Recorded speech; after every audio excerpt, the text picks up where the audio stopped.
Morning students, मैं पुष्पा झा, आपकी विज्ञान शिक्षिका। जो पिछला चैप्टर जो आप पढ़ रहे थे, रासायनिक अभिक्रिया और समीकरण, उसका आगे का भाग अब मैं आपको पढ़ाने जा रही हूँ। जैसा कि आप पिछले कक्षा में देखे थे कि रासायनिक अभिक्रियाओं को कैसे निरूपित करते हैं और फिर कैसे उसका प्रतीक सब भरते हैं और फिर समीकरण को कैसे संतुलित करते हैं, ये सब कुछ आपने सीखा। अब हम सीखेंगे कि ये रासायनिक अभिक्रियाएं कितने प्रकार की होती हैं।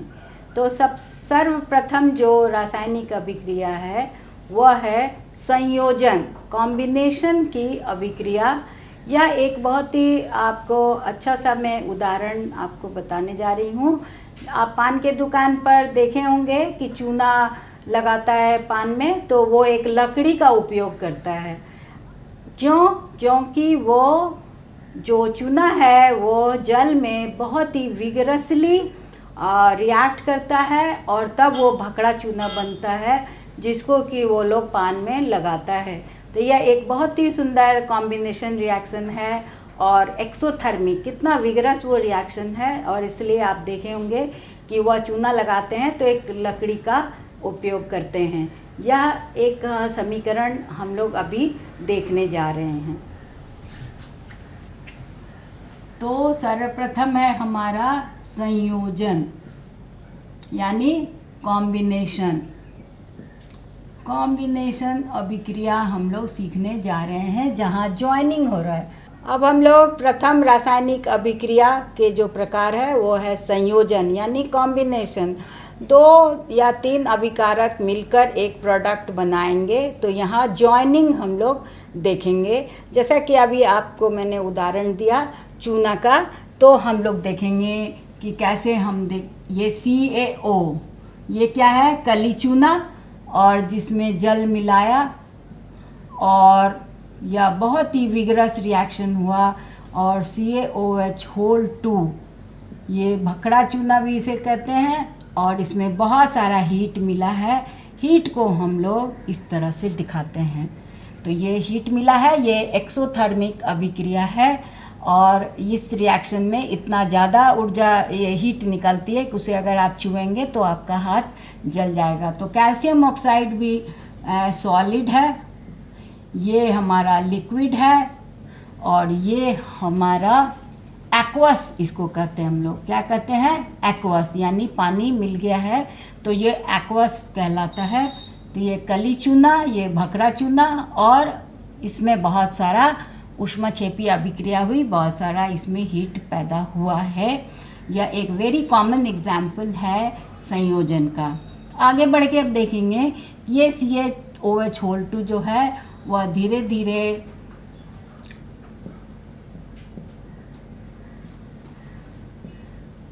CO2 यानी ये दूधिया होने लगता है। CaCO3 कार्बन डाइऑक्साइड वातावरण में, उसको खूब विगरसली वो हिलाते रहते हैं तो यह दूधिया हो जाता है। और इसको आप मुंह से सांस के द्वारा जो छोड़ते हैं उसको भी अगर बहुत ज़्यादा करेंगे तो ये आपको दूधिया मिल जाएगा। जो चूना से जो पुचारा करता है वहाँ भी इसी क्रिया का जो है प्रदर्शन होता है। तो आपने देखा कि ये CaOH2 जो एक्वस है, ये गैस है, और ये एक्वस है, और यह तो लिक्विड है ही। ये बहुत ही सुंदर एग्जाम्पल है, हमारे दैनिक जीवन में इसका बड़ा महत्व है। अब हम लोग इसी के अंतर्गत सीखेंगे दहन। दहन एक बहुत ही ज़्यादा ऊष्माक्षेपी अभिक्रिया है। जैसा कि आप लोग जानते हैं कि कोयला जलाएं, ईंधन है, तो आपको CO2 मिला और बहुत सारा इसमें आपको हीट मिला। हमारे जो हम लोग गैस जलाते हैं घर में, या जो ब्यूटेन वाला है, LPG है, या फिर एक मीथेन वाला भी रहता है, आप देखे होंगे गोबर गैस, तो उसका रिएक्शन भी ऐसे है कि यह CO2 plus H2O plus heat, आपको ईंधन, इसमें ये ईंधन है हमारा और इससे हमें हीट एनर्जी प्राप्त होती है, इससे हम लोग सारा काम करते हैं। फिर हमारे शरीर में भी यह लगातार जो हम भोजन खाते हैं वो हमारा ईंधन है, वो क्या है, हमारा फ्यूल है। और ऑक्सीजन उसको लगातार जो हम सांस लेते हैं वह मंद दहन, कोशिकीय दहन कहते हैं इस क्रिया को। कोशिकीय दहन के फलस्वरूप यह लगातार होने वाली क्रिया है जिसमें 6CO2 प्लस 6H2O प्लस ऊर्जा प्राप्त होती रहती है। तो ये हमारा शरीर से भी ये उतना ही, हमारा शरीर इसी पर है। तो आप समझ रहे हैं कि ये दहन जो है ये सारा ऊर्जा प्राप्त करने के लिए है। तो इसे हम कहते हैं ऊष्माक्षेपी अभिक्रिया। क्या कहते हैं? ऊष्माक्षेपी अभिक्रिया।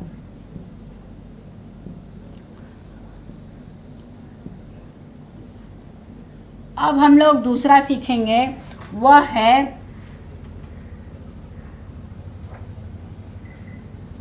वियोजन। वियोजन का अर्थ पता चलता है कि कोई बड़ी चीज़ टूटकर दो छोटी चीज़ में बदल गई। तो इस तरह की जो अभिक्रियाएं होती है इसे हम लोग डिकम्पोजिशन रिएक्शन कहते हैं या वियोजन। ये आपके एग्ज़ाम के लिए जो भी सॉल्ट्स आपको मिलेगा लेबोरेटरी में उसे हीटिंग इफ़ेक्ट करने के लिए आपको मिलता है और उसमें आप कलर परिवर्तन सब आराम से देखते हैं। जैसे आपने लिया, एक उदाहरण में लिख दे रही हूँ, FeSO4, इसमें 7 इसका वाटर ऑफ क्रिस्टलाइजेशन करते हैं, इसमें पानी रहता है और ये कलर है हरा। क्रिस्टल्स का रंग कैसा है? हरा। हरा कसीस भी बोलते हैं FeSO4। ये फेरिक सल्फेट, इसमें 7H2O, इसको क्रिस्टल बनाने के लिए ज़रूरत पड़ता है। अब ये हीटिंग हुआ, हमने खूब कस के हीट किया, वही घड़िया में लेकर, अभी आपको मैं दिखा रही थी। आप इस तरह से इसको हीट करेंगे तो ये कलर बदल जाएगा और ये हो जाएगा, इसमें अब ये रंगहीन हो गया क्योंकि इसका जो पानी था सो अलग हो गया है। तो अब पानी नहीं है तो ये रंगहीन हो गया है। और भी जब आप इसको ज़्यादा हीट करेंगे तो ये FeSO4 धीरे धीरे ये आपका Fe2O3 यानी ferric oxide plus SO2 plus SO3 यानी सल्फ़र डाइऑक्साइड और सल्फ़र ट्राइऑक्साइड, इसमें दोनों गैस मिलती है। तो ज़्यादा हीटिंग, तो प्रथम हीटिंग में क्या हुआ, ये जो क्रिस्टलाइन फॉर्म था, ये जो कलर था वो कलर रंगहीन हो गया और वाटर ऑफ क्रिस्टलाइजेशन निकल गया। और तब और आपने हीटिंग किया तो हीटिंग के बाद इसमें गैसेस निकलने लगी, ब्राउन फ्यूम्स। SO2 और SO3 गैसेस हैं, सल्फ़र डाइऑक्साइड और ट्राइऑक्साइड, और इसमें आपका ये जो सल्फेट था वो आप ऑक्साइड में बदल गया। तो ये इस तरह की जो भी क्रियाएं होंगी ऐसी ढेर सारी आपको मिलेंगी। आपकी कक्षा में आपको हीटिंग कराया जाएगा, कलरफुल सॉल्ट्स होंगे जो किस तरह से चेंज करते हैं। इसके बाद हम लोग सीखेंगे तीसरा हम लोग सीखेंगे, इसी में वियोजन के संबंधित ही आप सीखेंगे कि सूर्य की रोशनी भी ऐसी क्रियाएं करती हैं। ये कैसी क्रिया है? तो यह क्रिया है जैसे कि AgCl, सिल्वर क्लोराइड जो है यह किस में बदल जाता है?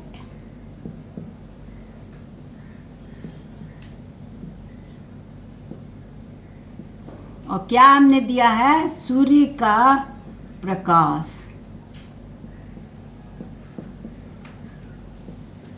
तो यानी सूर्य की रोशनी में हमेशा ये क्लोरीन जो है वह अलग हो जाता है। इस तरह की क्रिया वेरी कॉमन है। और एक इससे भी कॉमन है AgBr। ऐसे आजकल अब इसका उतना उपयोग नहीं होता है, इसमें भी रोशनी डाली जाती है, सूर्य का प्रकाश, और आपको मिलता है 2Ag प्लस Br2। क्यों बच्चों, आप जानते हैं इसके बारे में? यह जब पहले कैमरा से फ़ोटो, अब तो सब आप लोग मोबाइल से कर लेते हैं, कैमरा से जब फ़ोटो हम लोग निकालते थे, श्वेत श्याम फ़ोटो, तब हम लोग इसी तरह से रोशनी उसके जो फिल्म है उस पर ये लगा रहता था लेप की तरह, और रोशनी जैसे ही डालें तो आपका पिक्चर निकल जाता निगेटिव रूप से। उसको फिर बाद में डेवलप करके फिल्म को डेवलप करके हम लोग को पॉजिटिव पिक्चर दिया जाता था। काफ़ी डिफ़िकल्ट वर्क होता था, अब तो ये सब नहीं करते। अब इसमें एक और हम बता दें, सूर्य का प्रकाश, आप प्रकाश संश्लेषण क्रिया पढ़ लिए हैं। 6CO2 प्लस 12H2O, इसमें सूर्य का रोशनी बहुत ज़रूरी है, आपको पता है सबको, ये हम लोग बायोलॉजी में प्रकाश संश्लेषण पढ़े हैं। क्लोरोफिल, और ये बन गया ग्लूकोज, हमारा भोजन तत्व, C6H12O6 plus 6H2O plus 6O2, ये गैस हमको ऑक्सीजन गैस इससे निकल गई। तो हम लोग इसको इस ढंग से, ये गैस है, ये आपका लिक्विड है, सब इसमें लिखेंगे। ये एक्वस है यानी जलीय ही है ग्लूकोज,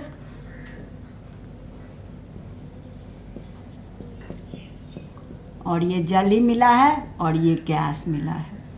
तो यह भी एक सबसे इम्पॉर्टेंट ये क्रिया है, ये आप लोग सीखे हैं। तो सूर्य के प्रकाश की उपस्थिति में भी कैसी क्रियाएं होती हैं ये आप लोगों ने देखा। अब हम लोग आगे देखेंगे इसी के अंतर्गत जल का विद्युत अपघटन। जल का विद्युत अपघटन एक बहुत ही आसान एक्सपेरिमेंट है जो आप अपनी कक्षा में अपने टीचर की सहायता से कर सकते हैं। यहाँ आप देखें, जल का विद्युत अपघटन हम लोग करते हैं। क्या करते हैं? विद्युत अपघटन।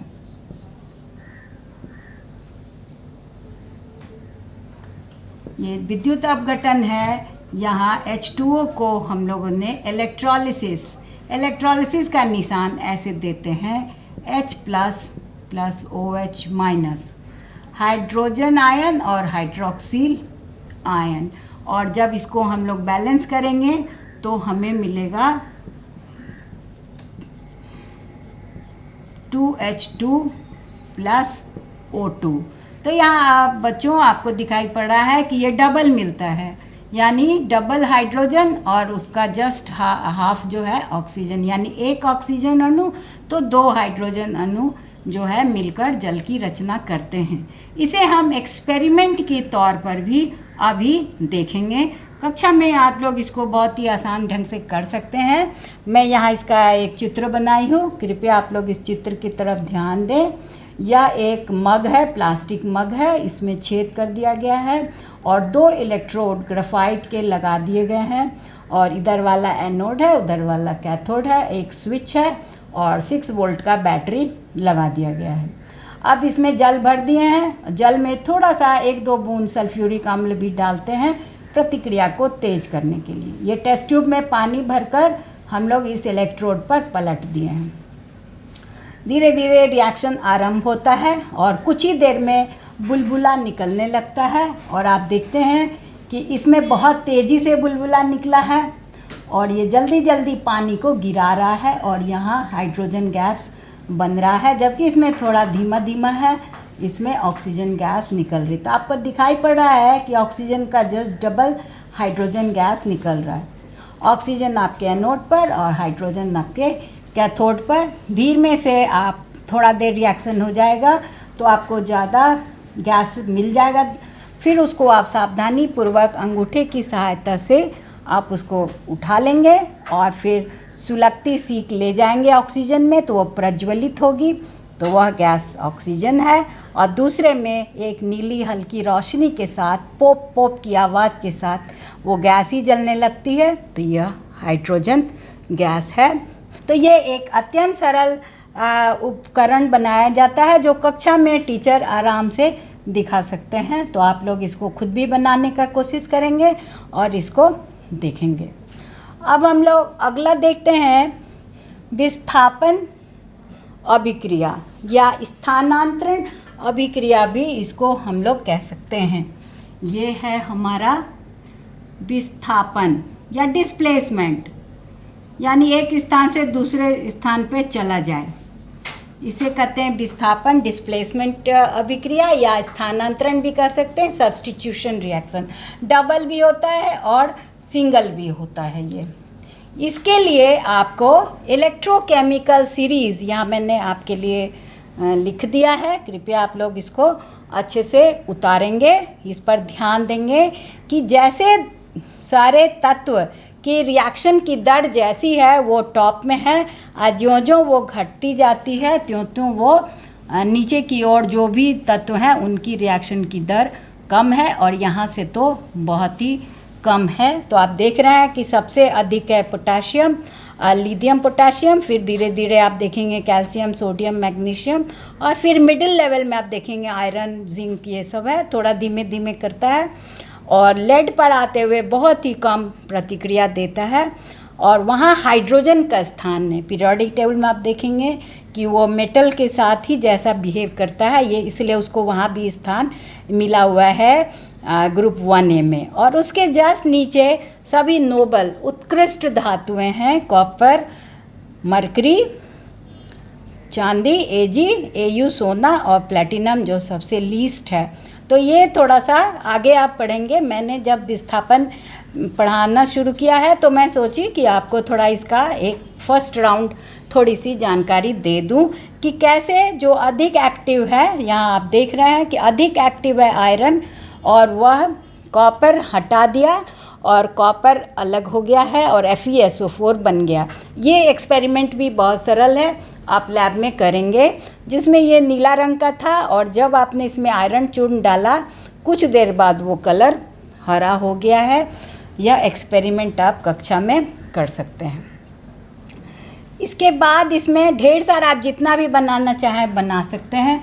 फिर है द्विविस्थापन, डबल डिस्प्लेसमेंट। डबल डिस्प्लेसमेंट भी होता है,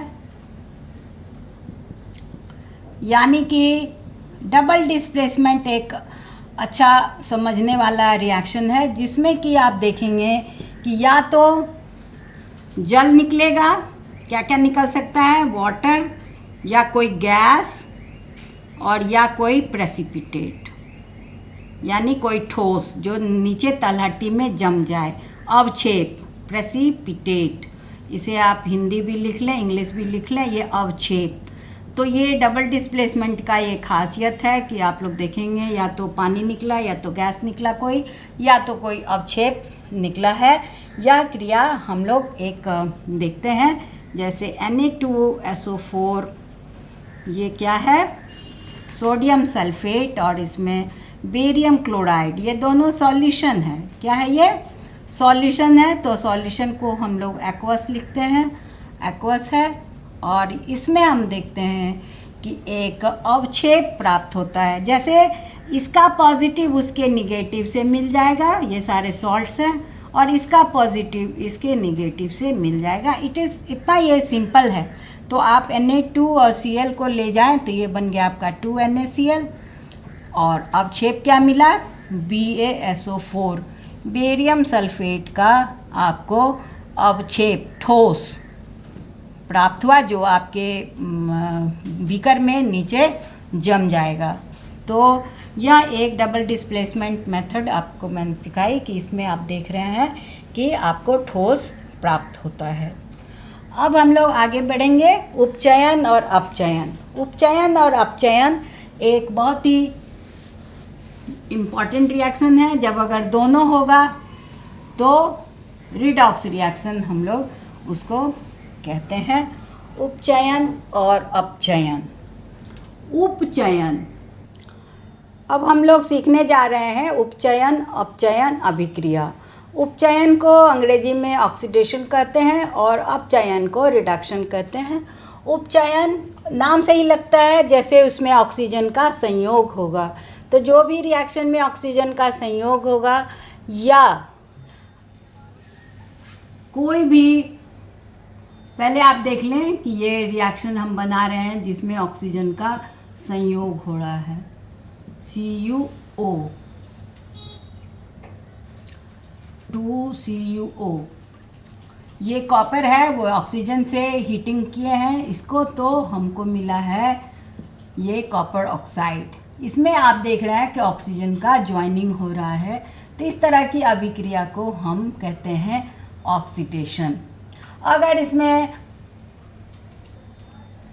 कोई विद्युत धनात्मक अवयव जाएगा तो वो हो जाएगा रिडक्शन, और अगर विद्युत ऋणात्मक अवयव जाएगा तो हो जाएगा ऑक्सीडेशन। ये सब इसका, और हाइड्रोजन अगर हट गया तो ये सब ऑक्सीडेशन कहलाता है। आप लोग आगे सीखेंगे। तो अब हम लोग सीखेंगे कि ऐसी भी अभिक्रिया है जिसमें रिडॉक्स रिएक्शन कहते हैं, यानी उपचयन अपचयन दोनों होता है, तो इसे कहते हैं रिडॉक्स रिएक्शन। रिडॉक्स रिएक्शन हम लोग देखेंगे जिसमें इसी के से हम बनाएंगे CuO आपने लिया और इसको हाइड्रोजन से हम रिएक्शन करवाते हैं तो हमें क्या मिलता है, Cu + H2O। इसी रिएक्शन को अगर आप ठीक से समझेंगे तो आपको सारा समझ में आ जाएगा। यहाँ देख रहे हैं कि ऑक्सीजन हट गया और कॉपर अवकृत हो गया। तो ऑक्सीजन का हटना जो है, आपको मैंने बताया ऑक्सीजन का जोड़ना है ऑक्सीडेशन, लेकिन ऑक्सीजन का हटना जो होता है वह रिडक्शन कहलाता है। उसे हम लोग क्या कहते हैं, रिडक्शन। इसी रिएक्शन से आपको सारी बातें समझ में आएगी। यहाँ कॉपर अवकृत हो गया है, कॉपर ऑक्साइड से कॉपर अवकृत हो गया है, और ये हाइड्रोजन में आप देख रहे हैं कि ऑक्सीजन का संयोग हो रहा है। तो आप सीखे हैं कि ऑक्सीजन का संयोग अगर होगा तो उसे हम ऑक्सीडेशन रिएक्शन कहेंगे। आगे और भी इसके बारे में आप लोग काफ़ी डिटेल पढ़ेंगे। तो एक रिडॉक्स रिएक्शन दिखाकर मैंने आपको ऑक्सीडेशन रिडक्शन का जो इम्पॉर्टेंट उसका जस्ट मैंने आपको इंट्रोड्यूस किया कि क्या होता है ऑक्सीडेशन और क्या होता है रिडक्शन। तो आप फिर से सीखें, ऑक्सीजन का जोड़ना हो गया ऑक्सीडेशन और ऑक्सीजन का हटना हो गया रिडक्शन। तो ये बातें और आगे आप लोग आगे कक्षा में इसको पढ़ाना है। अब हम लोग इसका उपयोग देखेंगे कि दैनिक जीवन में उपचयन अभिक्रियाओं के कई सारे प्रभाव है। सबसे इम्पॉर्टेंट है संक्षारण, यानी कोरोजन। क्या है वो, संक्षारण। आप देखते हैं लोहे का जो है वो धीरे धीरे जंग लग जाता है, उसे जंग लगना क्रिया कहते हैं संक्षारण। संक्षारण जो है वह है लोहा जो है वो क्या हो गया, आर्द्र वायु, यानी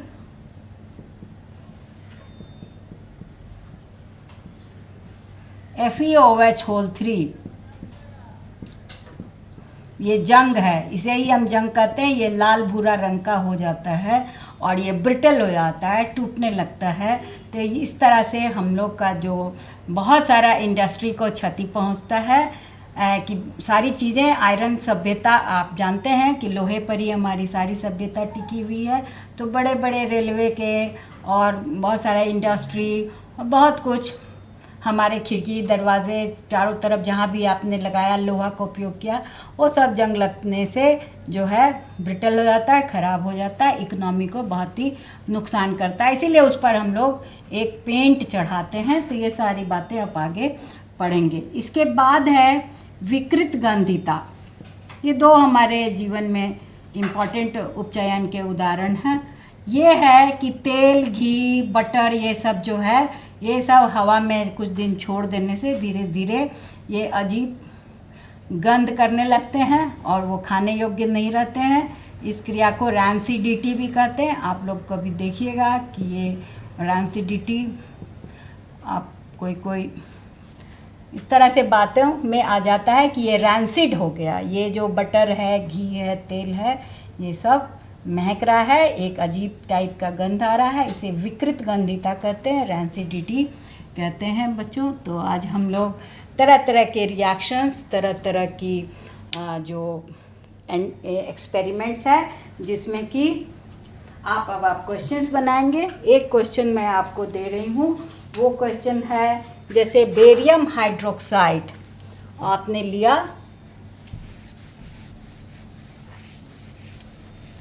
बस एक एग्जाम्पल आपको दिखा रही हूँ, वो है बेरियम हाइड्रोक्साइड। अब जैसे कि हम नाम बोल रहे हैं तो आपको तो फार्मूला लिखना है, तो BaOH2 ये नहीं बताए थे, इसलिए इसमें अमोनियम क्लोराइड का रिएक्शन करवाए हैं। क्या करवाए हैं? Ammonium chloride. तो क्या हमको मिलेगा? BaCl2 barium chloride plus NH3 plus H2O। ये इक्वेशन को आप बैलेंस करेंगे और बैलेंस करके यहाँ 2 दे देंगे, तो यहाँ 2 दे देंगे, तो ये Cl2 हो गया, 2Cl Cl2 हो गया, और 2NH3, तो इसमें 2 हाइड्रोजन बच रहा है, 2 हाइड्रोजन यहाँ है, तो ये 2 हो गया, ऑक्सीजन भी 2 है, तो यहाँ मैंने 2 लगा दिया। तो ये समीकरण मेरा संतुलित हो गया। और ये समीकरण में क्या हो रहा है? यह एक ऊष्माशोषी अभिक्रिया है। ये क्या है? आपको ऊष्माशोषी, यानी ये ठंडा हो जाता है। तो ये रिएक्शन जो है, ये आपके एग्ज़ाम के लिए यह भी एक इम्पॉर्टेंट है। तो बस अब मैं जितना तरह का रिएक्शंस आपको बता सकती थी ये मैंने बताया। तो आप लोग इसको, और भी आपकी किताब में ढेर सारी हैं, आप लोग इसको अच्छे ढंग से करेंगे।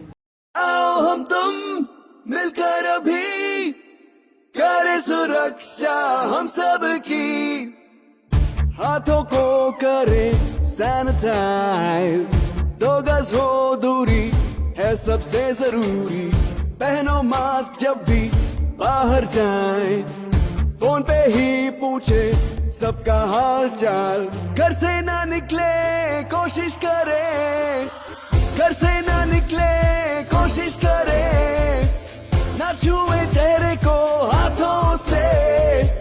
आओ हम तुम मिलकर अभी करें सुरक्षा हम सब की, आओ हम तुम मिलकर अभी करें सुरक्षा हम सब की।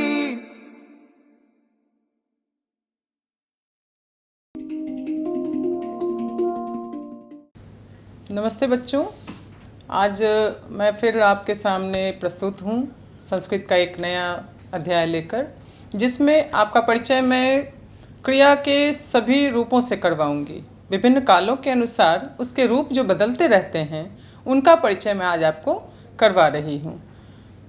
याद है ना, पिछली कक्षा में हमने क्या पढ़ा था? कर्ता 9 है, क्रियाएं भी 9 हैं, बस उनके रूप बदलते रहेंगे। तो हम लोग देखें आज क्रिया के विभिन्न रूपों को काल के अनुसार। तो पहचान भी करनी है, काल की पहचान करनी है कि कौन सी क्रिया किस काल में है। तो चलिए देखते हैं आज हम लोग क्या शुरू कर रहे हैं। सबसे पहले लट लकार। लट लकार वर्तमान काल में। लट लकार किस काल में होता है? वर्तमान काल को ये बताता है। और जितनी भी क्रियाओं का रूप मैं बता रही हूँ, ये सारी आपकी परस्मैपदी क्रियाएं हैं। परस्मैपदी क्रिया के ये विभिन्न रूपों को मैं बता रही हूँ। क्रियाएं 2 प्रकार की हैं, परस्मैपदी और आत्मनेपदी क्रियाएं। तो हम लोग आम व्यवहार में परस्मैपदी क्रियाओं का ही विभिन्न रूपों को हम लोग इस्तेमाल करते हैं। तो लट लकार किस काल में आता है? वर्तमान काल में। पहचान क्या होगी? क्रिया के साथ ता है, ती है, ते है, रहा है, रही है, रहे हैं इत्यादि जुड़ा रहेगा। जैसे वह पढ़ता है, वह पढ़ रहा है। इस प्रकार से इसकी पहचान करते हैं। तो देखिए फिर यहाँ हमने पुरुष पता है ना, कल भी बताया था मैंने आपको। प्रथम पुरुष, मध्यम पुरुष, उत्तम पुरुष। और वचन भी 3 हैं, एक वचन, द्विवचन, बहुवचन। और सभी के रूप अब मैं बोल रही हूँ। प्रथम पुरुष एक वचन का रूप है ती, द्विवचन का रूप है तह, और प्रथम पुरुष बहुवचन का रूप है अंति। इसे हमने पठ धातु के साथ, पठ मीन्स पढ़ना, पढ़ना क्रिया के साथ इसे जोड़ा, तो रूप बना हमारा पठती, पठतः, पठन्ति। पुनः मध्यम पुरुष में देखें, क्रिया का रूप है सी, थह, थ, और पठ धातु के साथ जब इसे हमने जोड़ा तो बन गया पठसी, पठथः, पठथ। उत्तम पुरुष में देखें क्रिया का रूप है एक वचन में आमी, द्विवचन में आवह और बहुवचन में आमह। और पठ के साथ जब हमने इसे लगाया तो बन गया पठामी, पठावह, पठामह। पुनः एक बार देखें इसे, पठ के साथ जब हमने इन रूपों को जोड़ा तो किस तरह से रूप निष्पन्न हुआ हमारा? पठती, पठतः, पठन्ति, पठसी, पठथः, पठथ, पठामी, पठावह, पठामह। ये लट लकार का रूप है। इसके बाद हम लोग लिट लकार सीखेंगे। तो बच्चों आनंद आ रहा है ना? संस्कृत से अब डर तो नहीं लग रहा? अब धीरे धीरे और आपको मज़ा आने वाला है ना? जब इसके मूल रूपों को जान लेंगे तो आपको धातु रूपों को याद करने में बहुत ही आसानी होगी। तो अगला हमारा कौन सा नंबर है? लिट लकार, मतलब भविष्यत काल। तो देखें लिट लकार को। तो बच्चों लिट लकार अब हम लोग जानेंगे। लिट लकार किस काल के लिए है? भविष्यत काल के लिए। इसकी पहचान क्या होगी? हिंदी क्रिया के साथ क्या जुड़ा रहेगा? गा, गे और गी। वह पढ़ेगा, वह हंसेगी, मैं खाऊंगा, आप जाएंगे। ये पहचान हो गई लिट लकार की, अर्थात भविष्यत काल की। देखें इसके मूल प्रत्यय क्रिया के रूप।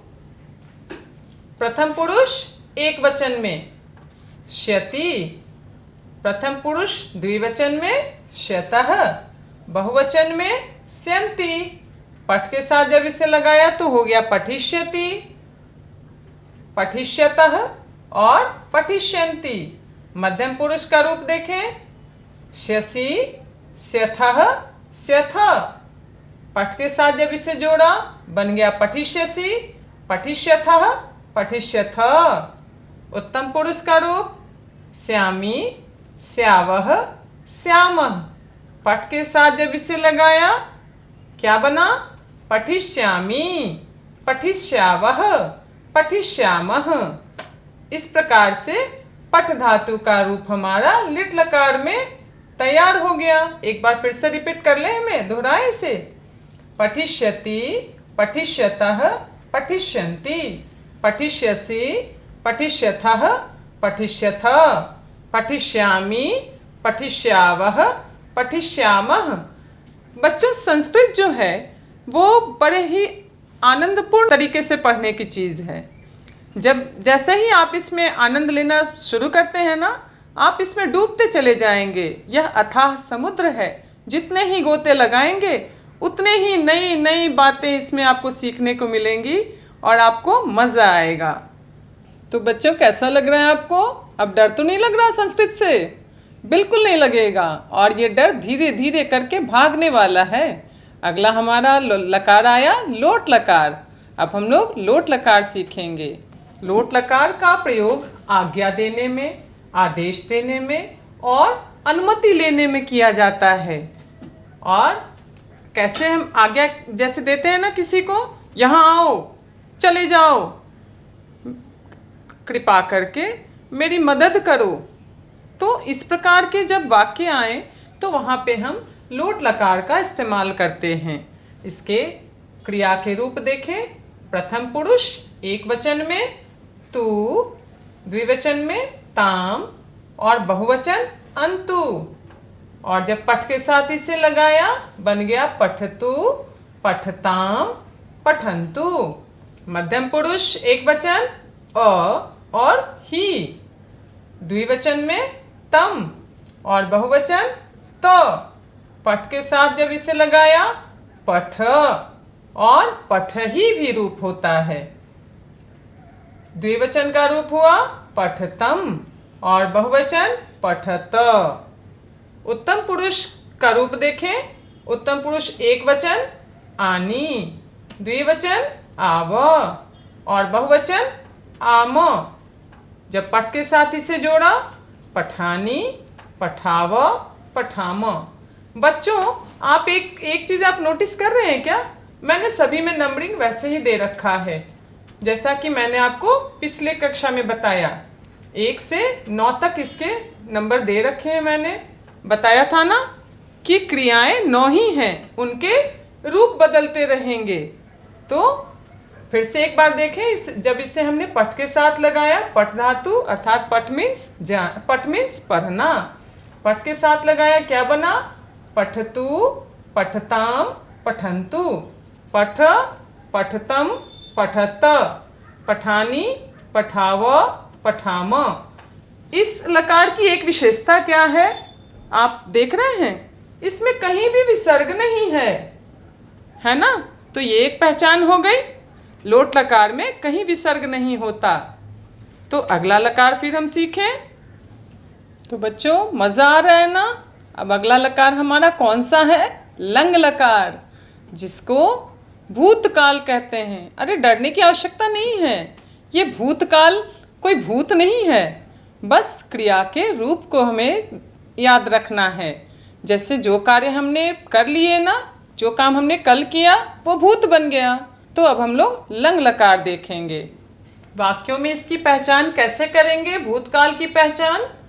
तो क्रिया के साथ क्या लगा रहेगा, था, थे, थी, या, ये सारे लगे रहेंगे। तो हम समझ लेंगे कि हमारी क्रिया किस काल में है, भूतकाल में। मैंने खाया, वह गया, मैं आया, तुम कहाँ गए थे। तो ये सारी क्रियाएं भूतकाल की हैं। तो भूतकाल के क्रिया के रूप हम लोग अभी देखेंगे। प्रथम पुरुष एक वचन में लंग लकार का रूप हम देख रहे हैं। रूप है त, द्विवचन में ताम और बहुवचन में अन। जब पठ धातु के साथ इसे हमने लगाया तो रूप हमारा बन गया अपठत, अपठताम, अपठन। मध्यम पुरुष एक वचन में अह, तम और त। पठ धातु के साथ जब इसे हमने जोड़ा, रूप बन गया हमारा एक वचन में अपठः, द्विवचन में अपठतम और बहुवचन में अपठत। उत्तम पुरुष एक वचन का रूप अम, द्विवचन में आव और बहुवचन में आम। पठ धातु के साथ जब इसे जोड़ा, रूप हमारा क्या बना, अपठम, द्विवचन में अपठाव और बहुवचन में अपठाम। तो इस प्रकार से हमारा लंग लकार का रूप हमने अभी देखा। पुनः एक बार पठ के साथ हम इसे दोहरा लें। प्रथम पुरुष एक वचन अपठत, द्विवचन अपठताम, बहुवचन अपठन। मध्यम पुरुष एक वचन अपठः, द्विवचन अपठतम और बहुवचन अपठत। उत्तम पुरुष एक वचन अपठम, अपठाव और अपठाम। ये पठ धातु का रूप हमने याद कर लिया। एक चीज आपने देखा इसमें, विशेषता इसकी क्या है, पहचान इसका क्या है कि लंग लकार हम कैसे पहचानेंगे। उसके लिए हमें ध्यान देना है कि धातु के आगे अ जुड़ा रहेगा, धातु के आगे अ जुड़ा रहेगा। आप देख रहे हैं ना, अपठत, अपठताम, अपठन, अपठः, अपठतम, अपठत, अपठम, अपठाव, अपठाम। तो ये इसकी पहचान हो गई। अगला लकार हम फिर देखेंगे, विधिलिंग। तो इस प्रकार हमने लंग लकार के रूप देखे। अब आगे हम विधिलिंग के रूप देखेंगे। तो बच्चों देखा, धीरे धीरे करके हम लोग कहाँ तक पहुँच गए। हमने लट लकार सीखा, लिट लकार सीखा, लोट लकार सीख लिया, लंग लकार भी सीख लिया और हम अंतिम पायदान पे पहुँच गए हैं और वो है हमारा विधिलिंग। चाहिए अर्थ में इसका इस्तेमाल होता है। उसे खेलना चाहिए, मुझे खाना चाहिए, मुझे पढ़ना चाहिए, तुम्हें हंसना चाहिए। इस प्रकार के वाक्यों को जब हमें अनुवाद करना है तो उसमें हमें विधिलिंग की आवश्यकता पड़ती है। इसलिए इसे सीखना भी बहुत आवश्यक है। तो चलिए देखें हम लोग विधिलिंग को।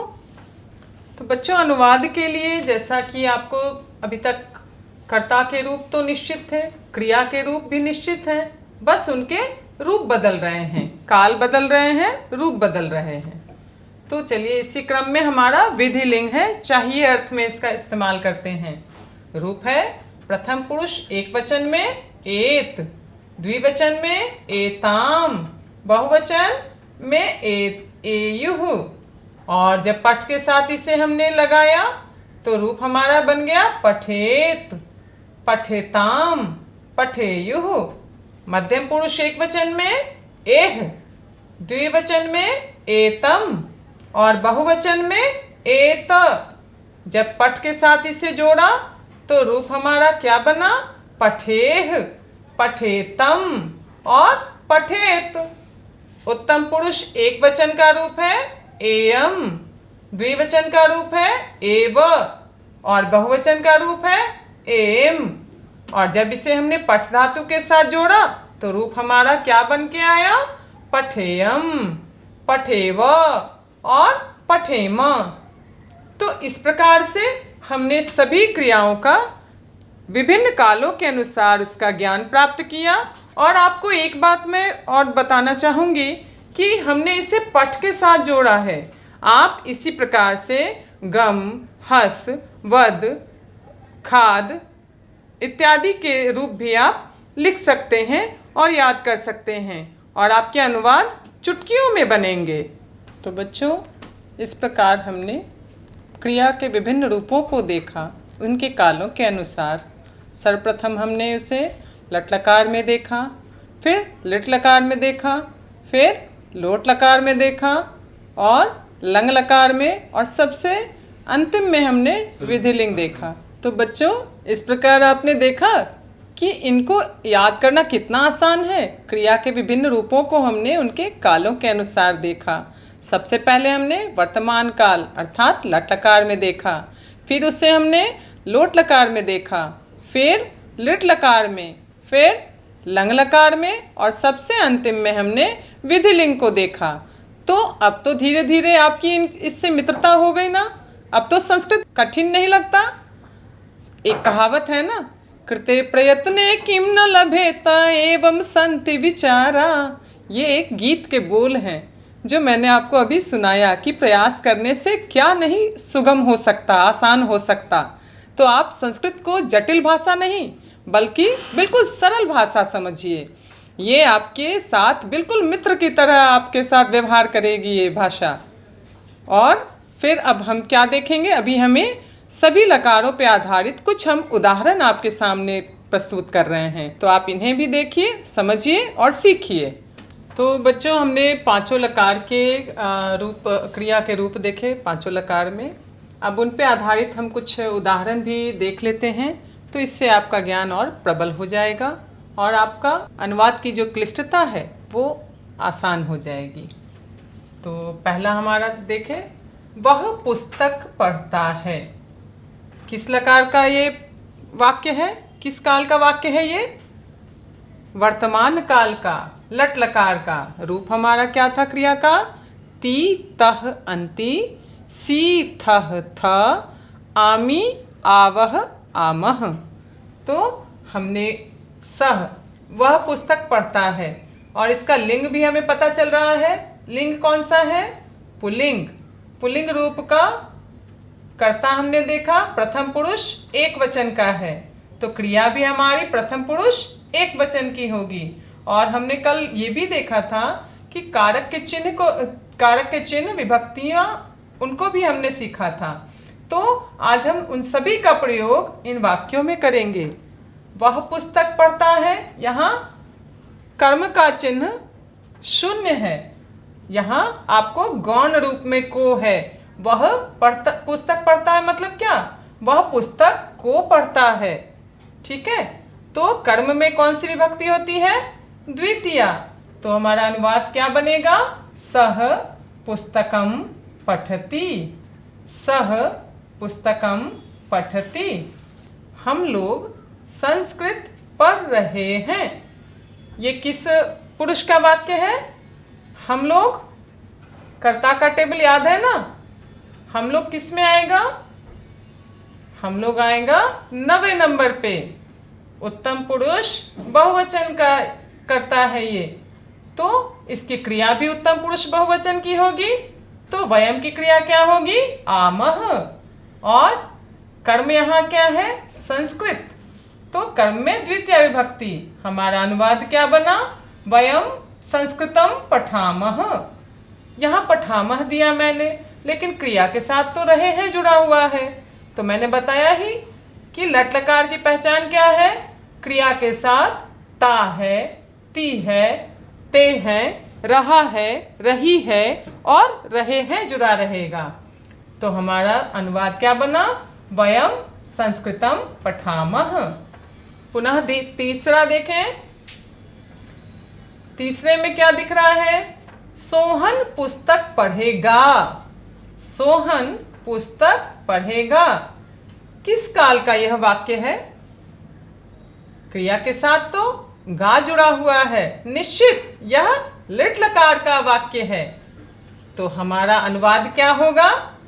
सोहनः पुस्तकम पठिष्यति। पठिष्यति क्यों हुआ? क्योंकि कर्ता हमारा प्रथम पुरुष एक वचन है, इसलिए क्रिया भी प्रथम पुरुष एक वचन की होगी। तो अनुवाद हमने क्या बनाया?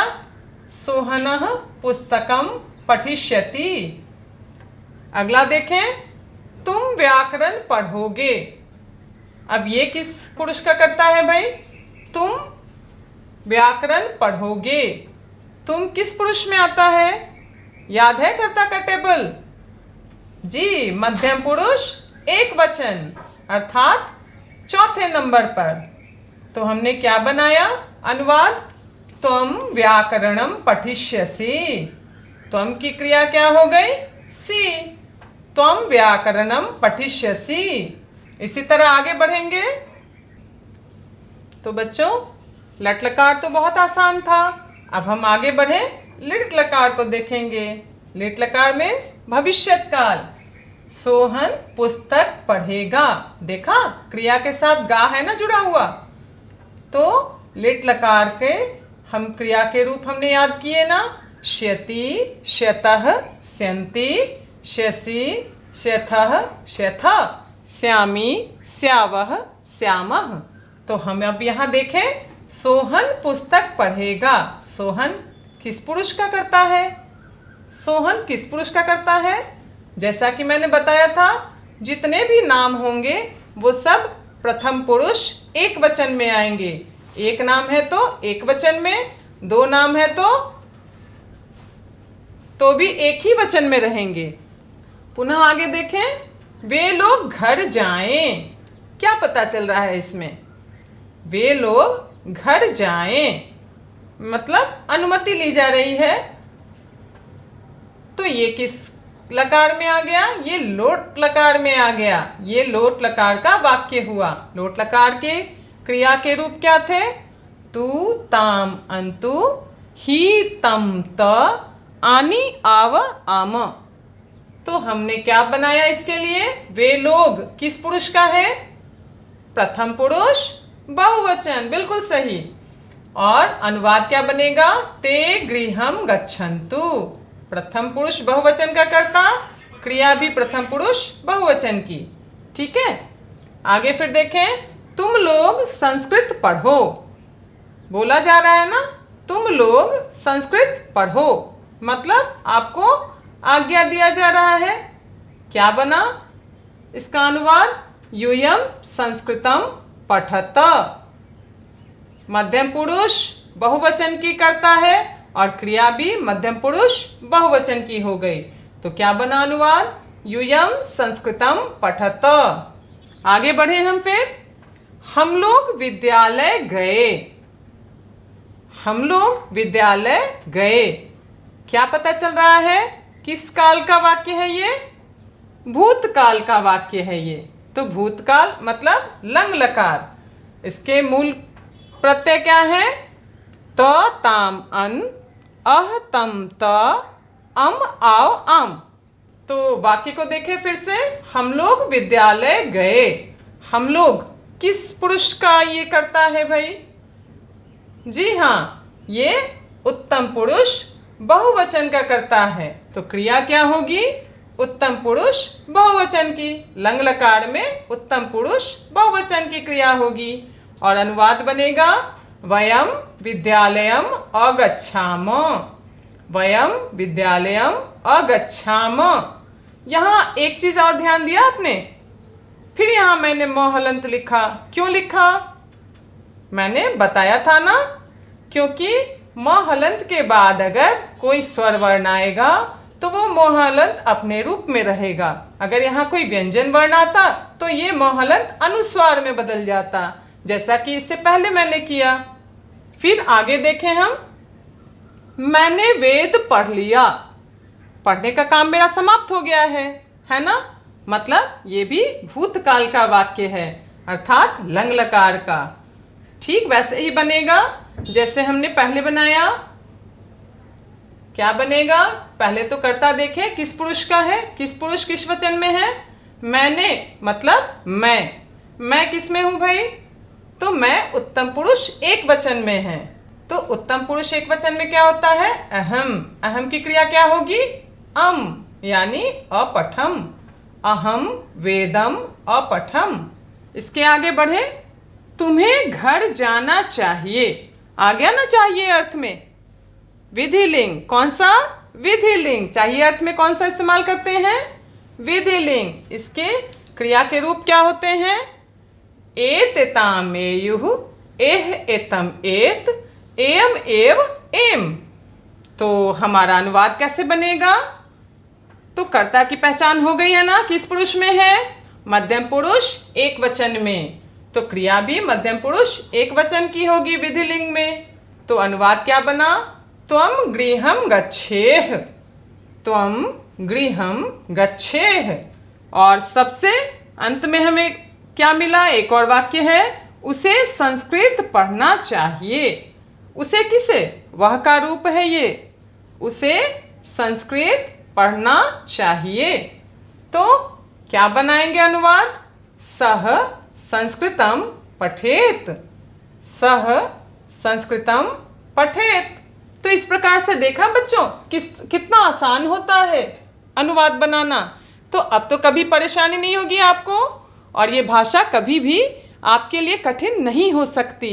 ये भाषा तो इतनी सुविधा देती है आपको कि जिस शब्द के आपको संस्कृत नहीं आते ना, आप उनको उसी रूप में लिख दें तो आपको बिल्कुल भी परेशानी नहीं होगी और आप अनुवाद को बड़े मज़े से बना सकते हैं।